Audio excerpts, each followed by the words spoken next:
ఓం నమో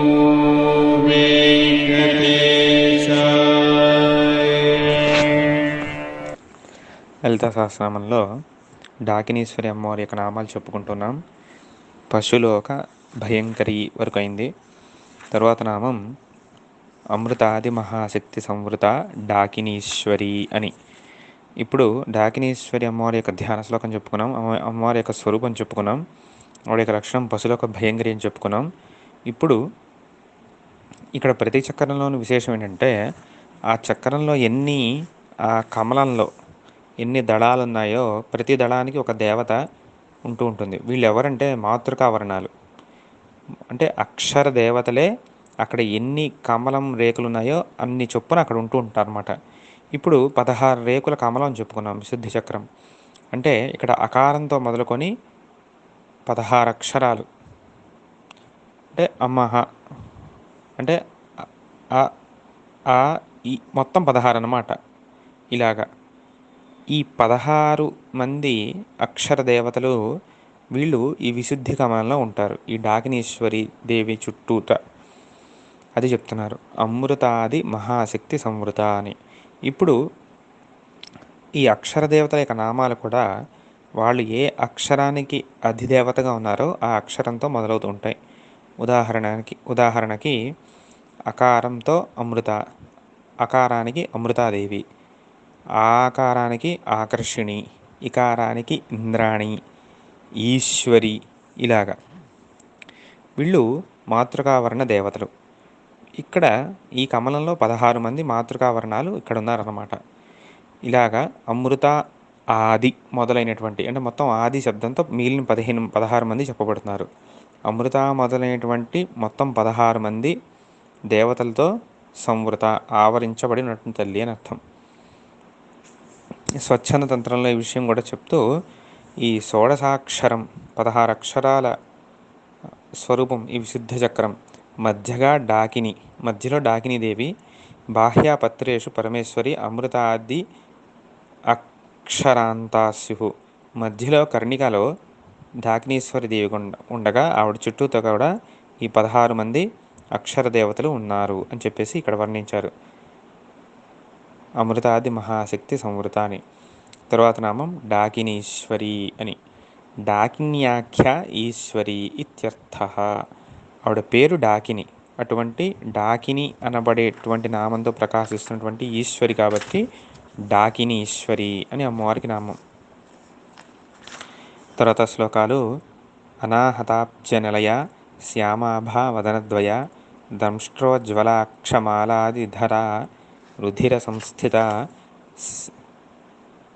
తర్వాత ఈ ఒక్క శ్లోకం ఉన్నప్పటికీ మనకి వరుస పెట్టి ఇంకో 2 శ్లోకాల్లో అమ్మవారికి స్వరూపం వస్తుంది. ధరా రుధిర సంస్థిత కాళరాత్ర్యాది శక్త్యౌఘ వృత స్నిగ్ధౌధన ప్రియ మహావీరేంద్ర వరద రాకినియంబ స్వరూపిణి అని.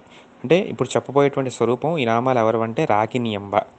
ఇప్పుడు చెప్పింది మనం మొదట చెప్పుకుంది డాకినీశ్వరి, ఇప్పుడు చెప్పుకోబోయేది రాకినియంబ అనమాట.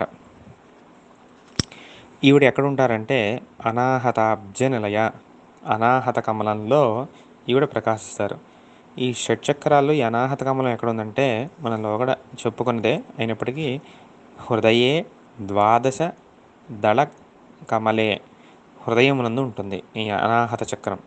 అక్కడ 12 రేకుల కలిగినటువంటి కమలం అన్నమాట ఇది. అనాహతాఖ్య చక్రే, అనాహతము అనబడేటువంటి కమలమునందు రాకిన్యాఖ్య యోగిని తిష్టతి. అనాహతాబ్జ నిలయ అన్నప్పుడు ఆ నిలయ ఎవరు అంటే ఆవిడ పేరు రాకిని అనమాట. రాకిని అనబడేటువంటి యోగిని దేవత అక్కడ ప్రకాశిస్తుంటుంది అనమాట. తస్యాహ ధ్యానం యథ, ఆవిడ యొక్క ధ్యానం ఈ విధంగా వర్ణిస్తున్నారు. భాస్కరాయల వారు మనకి ఆ యోగిని యొక్క ధ్యానాన్ని అందిస్తున్నారు. హృత్పద్మే భానుపత్రే, అంటే ఈ హృత్పద్మమునందు హృదయమునందు భానుపత్రే, భాను సంఖ్య అంటే సూర్య సంఖ్య 12ని సూచిస్తుంది, ఎందుకంటే ద్వాదశ ఆదిత్యులు కాబట్టి.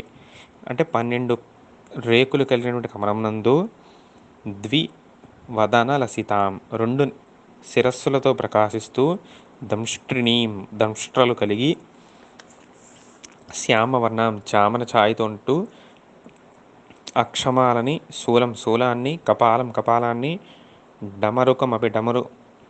డమరుని ధరించి, భుజైర్ ధారయంతి, ఇవి ధరించి, త్రినేత్రాం, ఈ తల్లి కూడా 3 నేత్రాలతో ప్రకాశిస్తోంది. రక్తస్థాం, మన శరీరంలో ఏదైతే రక్తం, రుధిరం, ఈ రక్తధాతు ఉందో ఆ ధాతువుకి ఈవిడ అభిమాన దేవత. కాళరాత్రి ప్రభృతి పరివృతాం, ఇప్పుడు అక్షరమాలలో పైన 16 మంది అయిపోయాక తర్వాత మొదలయ్యేది కవర్గం, కాక్క గాఘన్య. ఇంకా అక్కడి నుంచి 12 అక్షరాలు. ఇక్కడ ఈ అనాహత చక్రంలో 12 రేకులకి అధిష్టాత దేవతగా ఉన్నారు. ముందర చెప్పుకున్నట్లుగా వాళ్ళు ఏ అక్షరానికి అధిదేవతో అదే అక్షరంతో వాళ్ళ పేరు మొదలవుతుంది.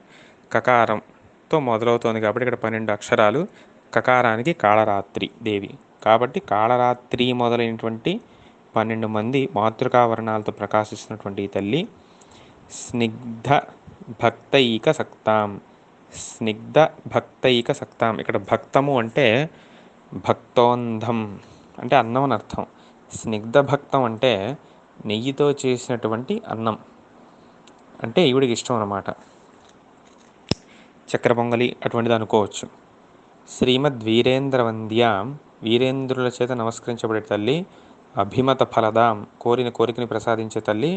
రాకినీం భావయామ, అటువంటి రాకిని దేవతని మేము భావిస్తున్నాము అని అమ్మవారి యొక్క ధ్యాన శ్లోకం. ముందర చెప్పుకున్నట్లుగా ధ్యాన శ్లోకం కనుక మనం చూస్తే అవే అంశాలు శ్లోకంలో అవే అంశాలు నామాల్లో వస్తాయి. ఇప్పుడు మొదటి నామంలో మనం ముందర చూసినట్లుగా అనాహతాబ్జ నిలయ, అనాహత చక్రంలో ఉన్న తల్లి. శ్యామాభ అంటే ధ్యాన శ్లోకంలో ఉన్నట్లుగా శ్యామవర్ణం అంటే చామన ఛాయతో శ్యామలాంబలాగా ప్రకాశిస్తూ ఉన్నటువంటి తల్లి అని. ఇంకో అర్థంలో శ్యామ షోడశ వార్షికి అన్నారు. శ్యామాదేవి ఎవరంటే 16 ఏళ్ల ప్రాయంలో ఉండేటువంటి తల్లి అని. కాబట్టి ఆ విధంగా కూడా శ్యామాభ. తరువాత వదనద్వయ, 2 వదనములు కల తల్లి. దంష్ట్రోజ్వల, దంష్ట్రల చేత ప్రకాశించే తల్లి. వరాహ సమాన దంతై ఉజ్వల అన్నారు. అంటే వరాహస్వామికి ఎలాగైతే దంతాలు ఉంటాయో అటువంటి దంతాలు కల తల్లి. అక్షమాలాది ధర, అమ్మవారు మనం ధ్యాన శ్లోకంలో చెప్పినట్లుగా 4 ఆయుధాలు ధరిస్తున్నారు. అక్షమాల మొదలైనటువంటి 4 ఆయుధాలతో ప్రకాశించే తల్లి.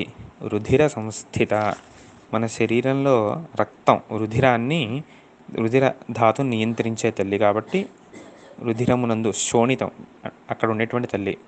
అంటే ఎవరికైతే అయినా రక్త సమస్యలు, రక్తహీనతలు, ఇటువంటి రక్తానికి సంబంధించిన బాధలు ఉన్నాయో వాళ్ళు ఈ అమ్మవారిని ధ్యానం చేసి ఈ నామాలను అనుసంధానం చేయవచ్చు.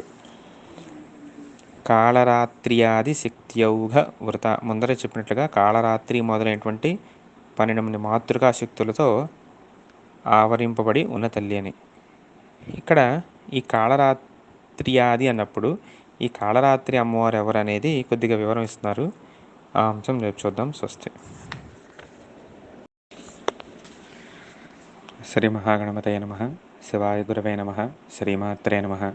లలిత సహస్రనామాల్లో కాళరాత్ర్యాది శక్తియౌఘ వృత స్నిగ్ధౌదన ప్రియ అనే శ్లోకపాదంలో కాళరాత్ర్యాది శక్తియౌఘ వృత నామం చెప్పుకుంటున్నాం. ఇప్పుడు అనాహత కమలంలో 12 రేకులు ఉంటాయి.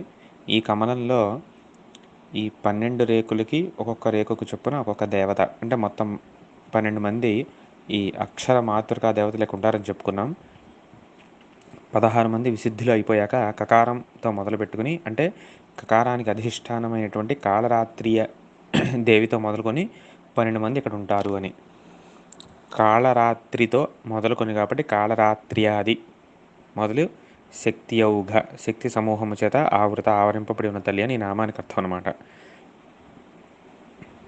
ఇప్పుడు ఈ కాళరాత్రి దేవి గురించి వరాహ పురాణంలో చెప్తూ యా సా నీలగిరిం యాత తపసే ధృతమానస రౌద్రీ తమో భవాశక్తి తస్యాహ శృణు ధరే వ్రతం, అంటే ఏ తల్లి అయితే నీలగిరికి వెళ్ళి తపస్సు చేయడం ఆరంభించిందో అటువంటి రౌద్రి అయినటువంటి తమోభవ, తమస్సుకి సంబంధించినటువంటి శక్తి గురించి వినోని.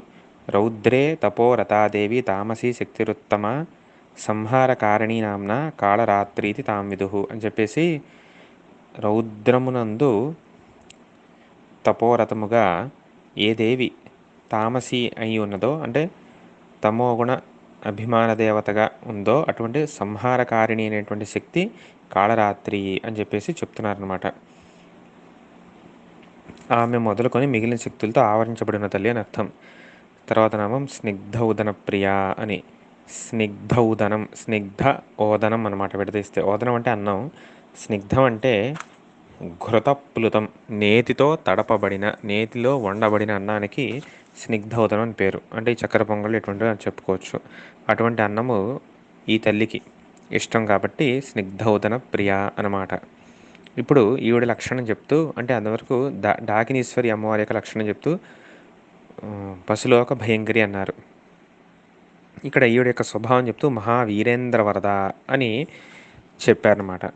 అంటే మహావీరులు ఎవరైతే ఉన్నారో వాళ్ళకి వరముల్ని అనుగ్రహించేటువంటి తల్లి కాబట్టి మహావీరేంద్ర వరద అన్నమాట. ఇప్పుడు ఎవరు ఈ వీరులు అంటే వరదరాజు అని ఆయన చెప్తూ వీరేశ ఇది వీరాణం భేద వ్యసనకారిణాం అంతర్బహిర్ విసరతాం ఇంద్రియాణమధీశ్వర ఇది అని. అంటే వీరులు అంటే ఇక్కడ ఉపాసకులనే భావం, లేదంటే వీరులు అంటే ఇంకో అర్థం కూడా ఉంది. మహావీర ప్రహ్లాద ఇంద్ర శక్రశ్చ అని వీళ్ళ ముగ్గురు, అంటే ఇంద్రుడికి అలాగే ప్రహ్లాదుడికి మహావీరులు అని. దేవి భాగవతంలో చతుర్థ స్కందంలో ఈ విషయం శక్ర ప్రహ్లాదయోర్ దివ్య వర్షశతం యుద్ధే జాతే, అంటే ఒకసారి ప్రహ్లాదుడికి ఇంద్రుడికి గొప్ప యుద్ధం జరిగిందట. అంటే 100 సంవత్సరాల యుద్ధం. స్తుతా భగవతి ద్వయోరపి వరమదాత్.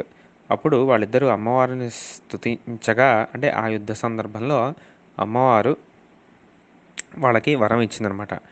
అంటే అన్ని దివ్య వర్షాలు ఇద్దరు కలిసి యుద్ధం చేశారు. అంటే ప్రహ్లాదుడు నిజానికి అసురపక్షం కాబట్టి ఆయన మహాభక్తుడు, గొప్ప జ్ఞాని, కానీ తర్వాత రాజ్యం చేస్తూ అసులకు రాజు కాబట్టి ఇంద్రుడితో ఒకానొక సమయంలో యుద్ధం చేయవలసి వచ్చింది. కానీ ఆయన స్వతసిద్ధంగా మహాభక్తుడు, నృసింహస్వామి వారి యొక్క అనుగ్రహం పొందినవాడు కాబట్టి ఇంద్రుడితో 100 సంవత్సరాలు ఆయన యుద్ధం చేయగలిగాడు. ఆయన ధర్మాత్ముడు కాబట్టి. ఇద్దరు వీరులే. అటువంటి ఇద్దరు వీరులకి వరం ఇచ్చిన తల్లి కాబట్టి మహావీరేంద్ర వరద అని చెప్పేసి ఆ కథ ప్రకారంగా ఇంకో నామం కూడా చెప్పారు. మామూలుగా వీరులు అంటే అంతరింద్రియం బహిరింద్రియం కలిగినటువంటి, అంతరింద్రియ నిగ్రహం బహిరింద్రియ నిగ్రహం కలిగినటువంటి గొప్ప ఉపాసకులని. తరువాత మహావీరేంద్ర వరద ఈ నామం తర్వాత ఈ అమ్మవారి యొక్క ఈ యోగిని యొక్క పేరు వస్తుంది. ఆవిడెవరంటే రాకిన్యంబ, రాకిని అన్నమాట. ముందర డాకిని దేవత అయిపోయింది, ఇప్పుడు రాకిని అంబా స్వరూపిణి, అంటే రాకిని నామికాయా అంబాయా స్వరూపం. అటువంటి రాకిని దేవి యొక్క స్వరూపంలో ఉన్న తల్లి అని అర్థం.